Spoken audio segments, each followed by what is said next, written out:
Under the shimmering dome of Aurelis's endless sky, the city glowed like a living constellation. Towers of crystal stretched upward, reflecting ribbons of blue and violet light that rippled across the horizon. Music drifted through the air, soft, harmonic, almost liquid, carried by crowds gathering in the grand plaza. Tonight was sacred. Tonight marked the arrival of a new generation of Aurelians, children born from carefully perfected bloodlines. Families dressed in radiant silks held one another close, whispering blessings, their faces shining with pride. Holographic petals floated in spirals above the crowd as priests chanted ancient verses celebrating life, progress, and purity. For a moment, everyone breathed the same breath, united by hope and certainty. The future, they believed, would be flawless. They saw only beauty, only potential, only triumph. In the filtered starlight and the pulse of celebration, the world felt unbreakable, untouched by fear, touched by doubt, and far above the noise, the crystal skies watched silently, waiting. The music stilled as a sudden ripple of silence spread through the plaza.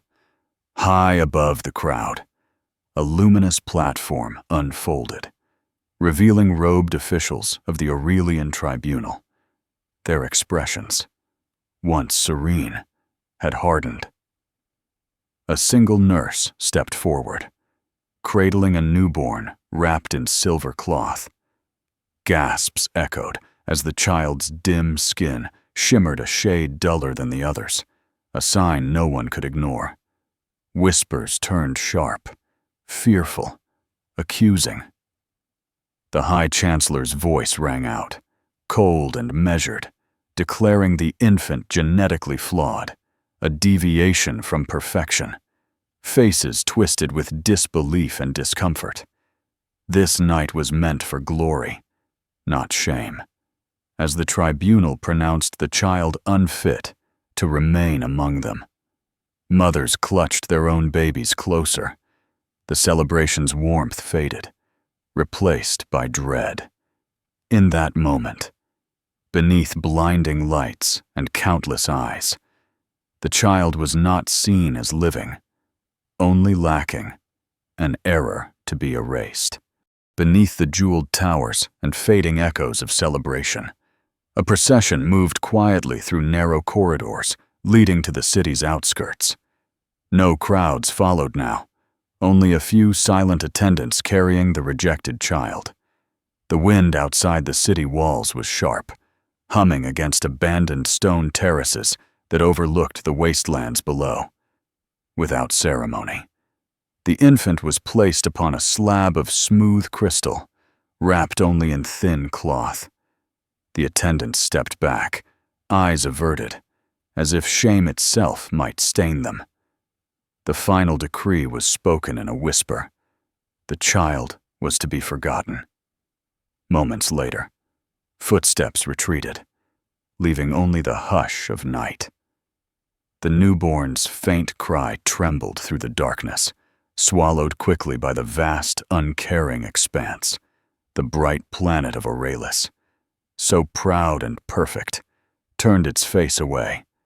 Here, on cold ground beneath silent stars, life clung to the smallest thread of sound, unheard, unwanted, yet unbroken. Beyond the polished worlds of noble light, Station Heir drifted in restless orbit, a labyrinth of rusted vents, flickering neon, and metal soaked in forgotten crimes. Narrow corridors pulsed with engine heat and the smell of oil, while voices murmured in a dozen languages behind shuttered market stalls. Here, law meant little. Power meant everything. Moving through the shadows was Cassian Vale, cloak trailing behind him, boots striking a heavy rhythm against the steel floor. Eyes followed him from broken doorways, wary and reverent. He was a man built from violence and hard choices, ruling his territory through fear and sharp precision. Yet even amid the chaos, riots simmering, deals whispered, weapons hidden beneath coats, Cassian walked with calm purpose. This station was his world, ugly, dangerous, and alive, and like a living creature. It exhaled darkness around him, guiding him deeper into its breathing veins of shadow.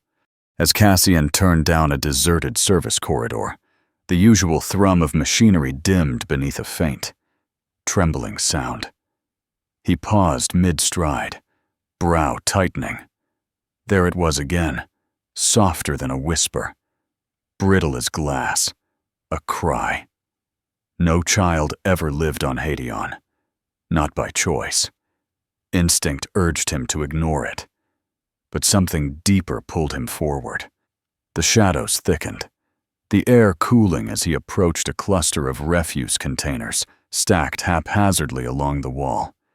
He slid one aside, metal grinding against metal, and the cry sharpened into a raw plea. Beneath torn cloth and discarded parts lay a small, glowing figure, skin pale, chest rising in quick, frightened breaths, eyes wide with shock. Cassian knelt. The cry trembled into silence, replaced by a fragile trust as the infant gazed up at him. In that moment, the man who feared nothing felt his pulse stumble, tethered to a life he never expected to find. Cassian lifted the trembling infant with hands that had only ever held weapons or power. The tiny form radiated faint warmth, barely enough to push back the station's chill. He should have turned away, left the child to the fate the galaxy had already decided. Yet the steady beat beneath his palm, small, determined, pulled at something long dormant. He wrapped the child in his coat, shielding the fragile glow from the harsh lights, and rose to his feet. Every step toward the iron wraith felt heavier, as though each echo questioned his sanity. His crew would not understand. His enemies would not ignore it. Still, he walked on, jaw set with the quiet certainty of a man who had chosen a path without knowing where it led. In the hush between metal walls, Cassian's voice dropped to a whisper, "You're coming with me." And for the first time in years, he meant it. Days bled into weeks aboard the Iron Wraith, and Cassian found himself performing tasks he never imagined. Warming bottles, pacing metal floors with a crying infant pressed to his chest, whispering curses at sleepless nights. He told himself it was temporary, an obligation born from impulse rather than care. But each time he tried to hand the child off to a crew member, Orin's small fingers clung to his coat, and Cassian stayed. He refused to call himself a father, yet he learned the rhythm of breaths and the weight of silence that followed nightmares. He memorized the sound of Orin's laughter, rare, bright, disarming, and when the crew teased him, Cassian barked orders to mask the truth. The boy had already shifted something inside him. Denial was easier than admitting that a hardened criminal, feared across a dozen sectors, had begun to love. Orin grew at a pace that defied biology. Within months, he spoke in full sentences, his voice soft yet steady, eyes bright with unending curiosity. He wandered the ship's corridors, absorbing everything: maps, schematics, languages, tactics, like storms absorb wind. Cassian often found him perched beside the command console, watching screens flicker with data streams most adults struggled to follow. Crew members exchanged uneasy glances. The boy was different, brilliant, unsettling. Yet Orin remained gentle, eager to learn, eager to help. He asked questions no child should understand, tracing Cassian's criminal roots and quietly offering sharper alternatives. Cassian brushed him off, unsettled by the accuracy. This was no ordinary child, not human, not predictable, not simple. As Orin's mind expanded, so did a silent tension beneath the surface. The universe had not abandoned him. It had sculpted him for something far greater. One night, during a raid gone wrong, Cassian returned to the ship, bloodied and silent, fury burning beneath his skin. Orin, now steady on his feet, reached him first, without hesitation. The boy pressed small hands to Cassian's wounds, eyes shining with tear-blurred fear. Something unspoken passed between them, pain shared, trust deepened. The crew watched in stunned quiet as Cassian, who had never allowed weakness in front of anyone, let the boy lean against him, guiding him to a chair. Later, as alarms blared and engines roared, Orin stood beside Cassian on the bridge, offering calm where chaos demanded panic. Their voices merged, orders spoken, decisions made, until the line between guardian and child blurred. In fire and adrenaline, their bond hardened into something unbreakable. Cassian no longer saw an alien orphan. He saw family. And Orin, heart pounding with pride, saw not a commander, but a father. Rumors drifted through Cassian's network like smoke, faint at first, then thick enough to choke. Whispered traders spoke of Aurelis searching for a lost heir, a child born under celestial light and cast aside. The description stung with familiarity. Pale skin, rapid growth, luminous eyes. Cassian dismissed the stories until encrypted scans of Orin's blood work arrived from a trusted medic. The results were undeniable. Aurelian royal markers threaded through every cell. Cassian reread the report until the letters blurred. Anger rising not at Orin, but at a world that had abandoned him. The truth pressed heavy on his shoulders. This boy did not simply belong to him. He belonged to an empire powerful enough to swallow stars. Cassian closed the file, jaw clenched, and whispered the truth to the quiet room. They'll come for him. And in the dim light of the command deck, Orin watched silently, already knowing. The news spread through Cassian's syndicate before he could contain it. Whispers echoed in engine rooms and weapon bays. Orin was valuable, powerful, royal. Crew members who once ruffled the boy's hair now watched him with calculating eyes. Behind closed doors, voices sharpened, some urging Cassian to leverage Orin as a bargaining chip. Sell him, trade him, turn him into profit. Cassian's temper ignited. Threats flew like sparks in the dark. But tension only thickened. Loyalty faltered. Greed crept in. Orin sensed it first, withdrawing into himself. The ship's corridors suddenly colder. Cassian found him sitting alone by the viewports, staring at distant stars as if they called his name. Cassian tried to reassure him, but the unspoken truth pressed between them. The family they built was cracking. Forces outside and within were circling, hungry for control. And Orin, though young, knew danger had finally found him. Cassian gathered the crew in the central bay, the hum of engines vibrating beneath their feet. His voice, edged with steel, cut through the tense silence.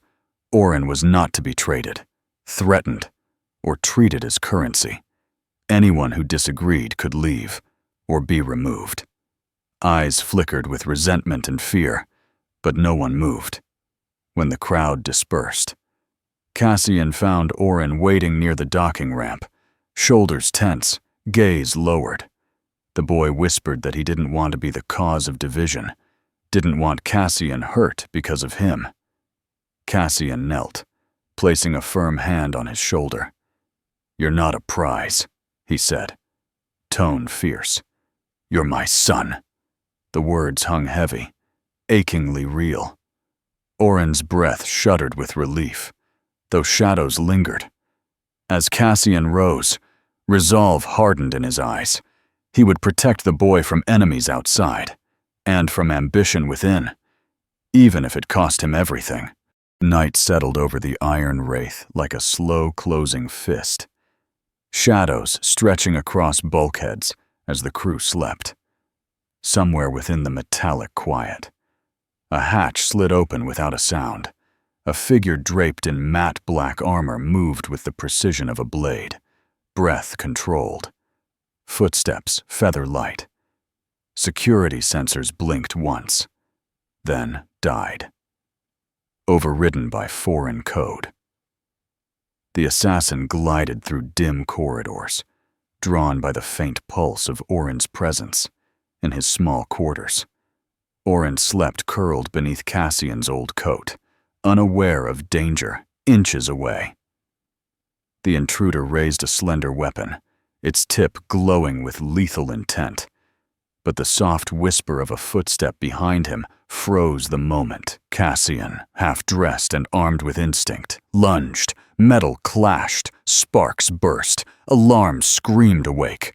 Orin jolted upright to see his father fighting death itself.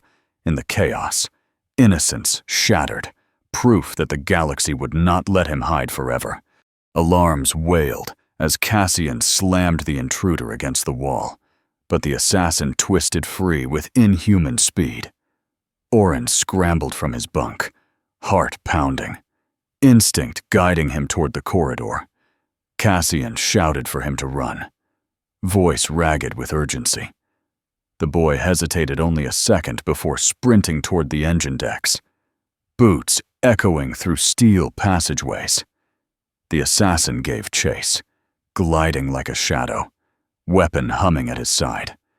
Orin ducked beneath pipes and steaming vents, breath sharp, fear sharper. A blast struck the wall inches from his head, showering sparks.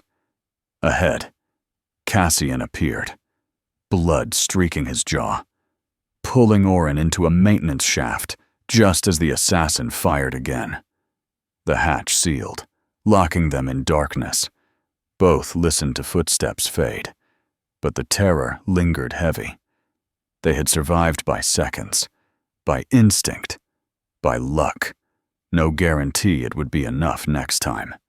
When the alarms finally quieted and the assassin was gone, the crew gathered in tense clusters, eyes darting between Cassian and Orin. Whispers hissed through the corridors. Someone had betrayed them. Access codes had been bypassed, security feeds erased from within. Cassian's fury roared beneath the surface, but his voice remained cold as stone when he demanded answers. No one spoke. No one confessed. Suspicion twisted through the ship like smoke, settling on every shoulder. Orin felt it most. Former friends avoided his gaze. Conversations ended when he entered a room. Even the air felt different, thicker, brittle, ready to break. He asked Cassian if it was his fault, if danger followed him like a shadow that couldn't be outrun. Cassian denied it, but the tremor in his voice betrayed a deeper truth. Trust, once the foundation of their world, now trembled, and the silence between them hinted at darker storms ahead. The bridge lights flickered without warning, consoles dimming to a ghostly haze. Cassian ordered a systems check, but before anyone could respond, a column of pale silver light spiraled into existence at the center of the room. The crew stepped back, hands instinctively drifting toward weapons. Slowly, a figure emerged within the projection, tall, poised, eyes luminous like starlight reflected on water. Her voice, when it came, resonated with calm authority. "I am Serenia Voss of Aurelis. I speak for those who refuse the Empire's cruelty." Cassian's jaw tightened, instinct screaming danger. Yet something in her tone clipped his anger short. She said Orin's name with reverence, not hunger. She spoke of a movement rising within Aurelis, a faction that believed he was not flawed, but extraordinary. Orin stepped closer, breath trembling. As Serenya's gaze softened, "We have not come to take him," she said. "We have come to stand with him." Serenya's holographic form flickered, casting ripples of pale light across the bridge as she revealed the truth. Factions within Aurelis had risen against the ruling tribunal, denouncing the decree that branded Orin unworthy. They believed he was a catalyst for change, proof that perfection was not the path to strength, but stagnation. Cassian folded his arms, voice low with caution as he questioned their motives. Serenya answered not with promises, but with evidence, encrypted transmissions, intelligence reports, and the haunting image of the tribunal mobilizing fleets to reclaim their lost heir by force. Orin watched in stunned silence, a storm of emotions twisting within him. Fear, hope, confusion, belonging. When Cassian spoke again, his voice had softened. "What do you want from us?" Serenya met his gaze. "Only that you let him choose." A hush followed, for the first time. Orin felt the weight of his own future settle squarely in his hands. Cassian stood motionless, shadows rippling across his face as he weighed every risk. Aligning with an Aurelian faction meant stepping into a war they could not control. But the alternative, facing the Empire alone, was certain destruction. Orin's voice broke the silence. Soft but steady. He didn't want to run anymore. He wanted to fight for the right to exist. The bridge fell still. Serenya extended her hand through the shimmering projection, a symbolic gesture more powerful than any treaty. Cassian hesitated only a heartbeat before placing his palm against the light, agreement sealed in shared resolve. The crew exhaled, tension loosening, though uncertainty loomed like thunder. Serenya's image bowed with solemn respect, promising resources, intel, and allies. As the projection faded, Cassian turned to Orin, hand still tingling with residual light. "We face this together," he said, and for the first time, the future felt like something they could shape, not flee. Moonlight fractured through the crystalline exterior of the Aurelian palace as Cassian, Orin, and their small strike team slipped into a concealed entrance beneath a collapsed service arch. The air inside the maintenance tunnels was thick with dust and the faint hum of ancient power conduits. Metal echoed under cautious footsteps, while the walls groaned with the memory of machinery long abandoned. Orin led with confident precision, blueprints memorized down to the curvature of each corridor. Cassian shadowed close behind, pulse steady but mind alert, eyes scanning every junction for traps. The others followed in tense silence, aware that one wrong step would alert the entire palace guard. Ahead, the tunnel narrowed, pipes hissing like serpents as steam curled into the dark. Orin lifted a hand, signaling the group to halt. Beyond the next turn lay the heart of the palace's security grid, and their path to destiny. The tunnel opened into a cavernous maintenance chamber, its floor lit by shifting panels of pale blue light. Before the group could advance, armored guards emerged from opposing entrances, weapons raised. Cassian reached instinctively for his blaster, but Orin stepped ahead, palm lifted, not in surrender, but declaration. His voice rang clear, echoing off metal walls. "I am Orin Vale, born of Aurelis, cast out by decree. I stand here by choice." The guards faltered, startled by the calm authority in his tone. Orin met their eyes, unflinching. Your leaders called me flawed, yet I have survived. I have grown. I am not your enemy, unless you force me to be. Silence followed, humming with uncertainty. Some guards lowered their weapons, doubt flickering. Others advanced, faces twisted with rigid loyalty. Cassian moved to shield Orin, but the boy lifted his chin, rooted in purpose. This was not submission. It was identity claimed, undeniable and fierce. As tension thickened in the chamber, the strike team prepared to push through, hearts pounding to the rhythm of distant alarms. Cassian gave the signal, and they advanced into a long, vaulted hall carved from translucent crystal. But halfway through, footsteps echoed behind them. Cassian spun, eyes narrowing as one of his own. Rhett, a trusted lieutenant, leveled a weapon at Orin's back. The Empire pays better, Rhett snarled, voice shaking with greed and fear. The guards, emboldened, surged forward.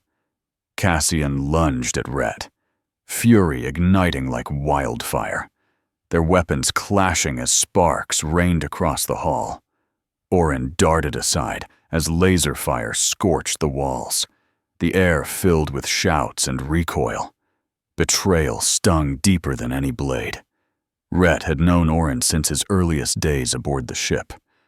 As the battle roared, Orin's breath wavered between panic and rage, the fragile certainty he'd carried beginning to fracture. The path ahead was no longer just dangerous, it was personal. The hall erupted into chaos, crystal walls splintering under bursts of gunfire that sent shards raining like frozen rain. Alarms wailed, drowning out the clash of metal and the roar of detonations. Cassian fought with the ferocity of a cornered beast, grappling Rhett across slick floors lit by flickering lights. Guards closed in from every direction, forcing the strike team into a tightening circle. Smoke thickened, swirling with sparks and ash, turning the air sharp and hot. Through the haze, Orin saw Cassian stagger beneath a brutal blow, rage and fear twisting together until his pulse thundered in his ears. Instinct surged, primal, electric. Panels flickered with strange light as machinery trembled, responding to an energy only Orin could feel. He stepped forward, vision narrowed, heart hammering. The world around him was fire and screams, yet something deeper stirred beneath the chaos, waiting to break through. A pulse rippled through the hall, subtle at first, then powerful enough to rattle loose panels from the ceiling. The light surged brighter, responding not to command panels, but to Orin's accelerating heartbeat.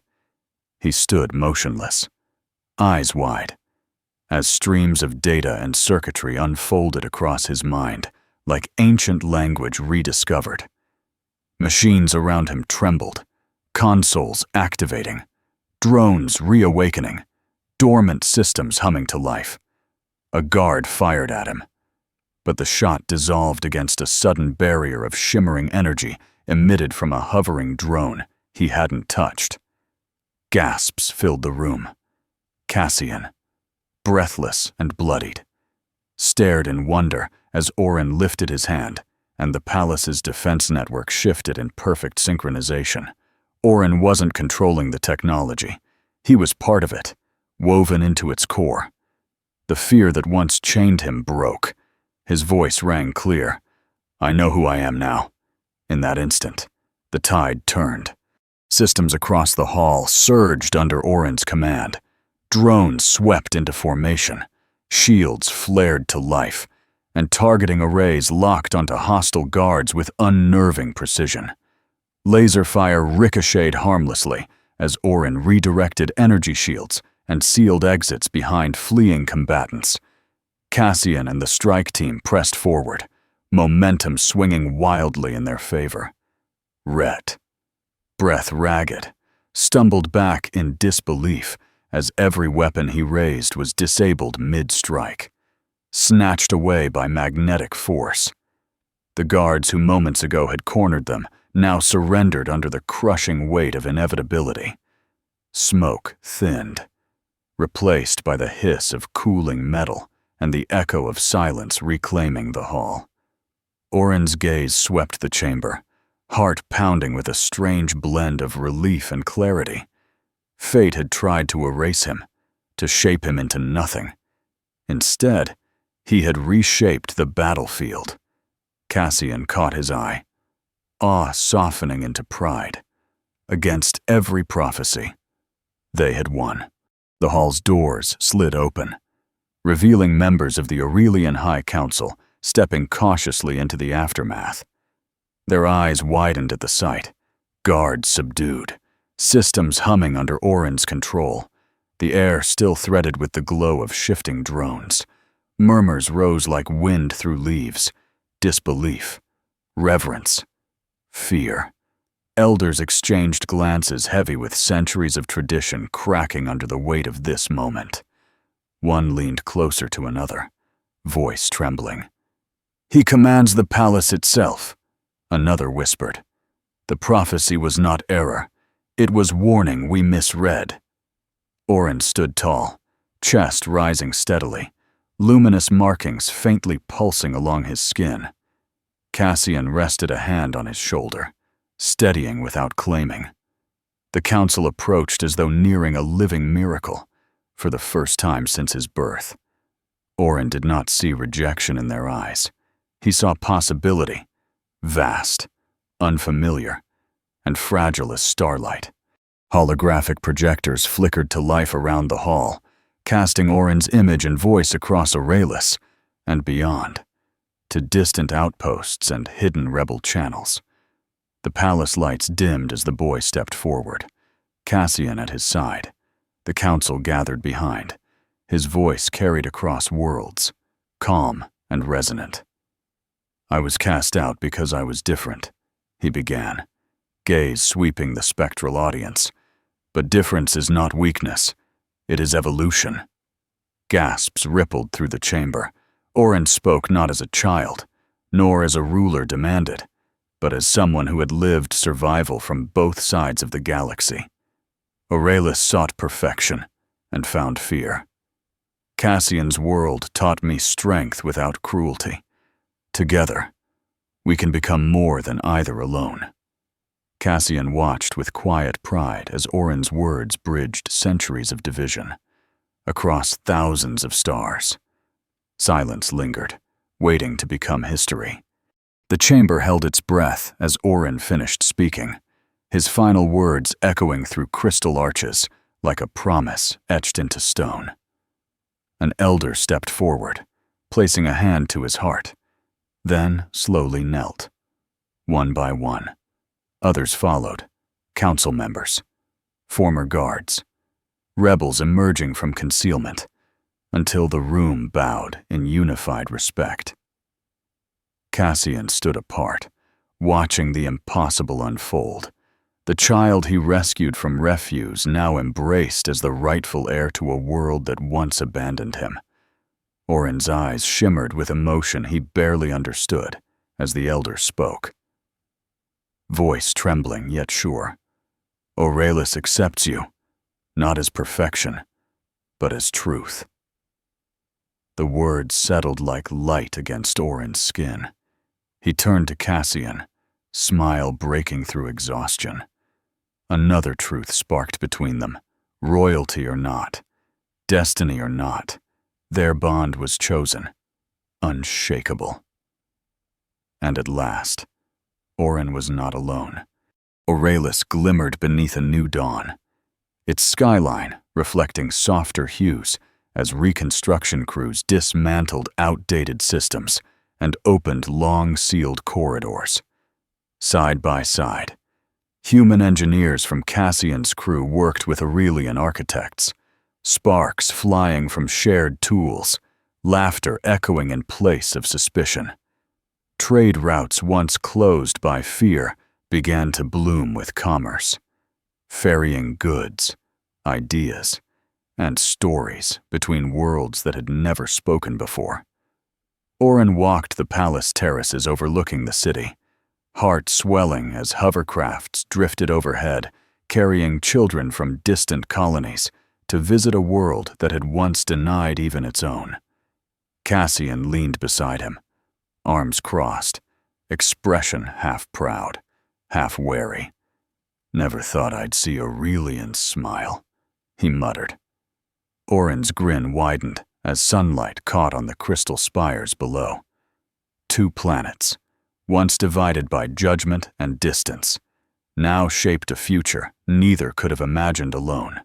It felt like rebirth. Night settled gently over the palace, starlight pooling in quiet corners where echoes of celebration faded into calm. Cassian sat on a balcony ledge, gaze turned upward, letting silence speak where words once failed. Orin joined him, legs dangling over the edge, shoulder brushing his father's. For a while, neither spoke. The boy rested his head against Cassian's arm, and the man who had survived countless battles felt warmth replace the old ache in his chest. "I used to think I was alone," Cassian murmured, voice low. Orin's smile flickered. "You were waiting," he said softly. Cassian exhaled, rough with emotion, and wrapped an arm around him. They stayed there, watching twin planets drift in the sky, one that gave Orin life, one that gave him meaning. Titles no longer mattered, royalty no longer mattered. What remained was simple, unshakable. They were family, chosen and true. At dawn, the palace courtyard filled with quiet movement, workers sweeping confetti, rebels turned ambassadors sharing plans for new schools, and Cassian's former crew unloading crates of supplies. Orin stepped into the bustle, greeted by smiles rather than stares. Children ran to him, awed by the faint glow in his skin, and he knelt to speak to them, his laughter easy and unguarded. Cassian watched from a distance, leaning against a pillar, the sight warming him more than any sunrise. Serenia approached, offering a respectful nod. "He will build something great," she said. Cassian replied with a rare, genuine smile. "He already has." Orin glanced back at him, eyes bright with gratitude, and Cassian opened his arms without hesitation. In that embrace, the past's scars softened, the future widened, and every choice that once seemed impossible found meaning. Blood had never defined them. Love had.